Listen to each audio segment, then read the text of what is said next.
Resepi. Yes. Secret resepi tu tak ada. Tapi bila kita berada dalam bidang ni, nombor satu sekali, janganlah kita rasa diri kita ni lebih baik dari orang lain. Jangan letak jangan rasa tinggi diri, sentiasa merendah diri. Jangan rasa diri ni hebat. Dan sentiasa betulkan niat, kan? Nak berada dalam bidang ni susah sikit. Nak istiqomahkan niat, nak kekalkan niat tu. Dan sentiasa nak istiqomah.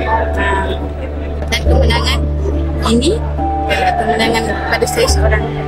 Tapi kemenangan buat semua yang bersama dengan saya. Dari mula saya menceburi bidang peranum sampai dari saya rasa nak ucapkan terima kasih kepada ibu bapa saya yang sentiasa menyokong saya, sentiasa mendoakan kejayaan bagi saya, dan mereka sentiasa ada dengan saya apabila saya menerima kekalahan, apabila dia sentiasa membagi semangat untuk saya terus maju ke depan. Dan saya rasa pertandingan ni persaingan saya semua masyik, semua ingat Quran macam saya, semua masyik. Tapi yang membezakan kita orang mungkin atas pentas tu kita nervous, jadi mungkin masa itulah dan saya rasa macam kawan saya pun banyaklah bagi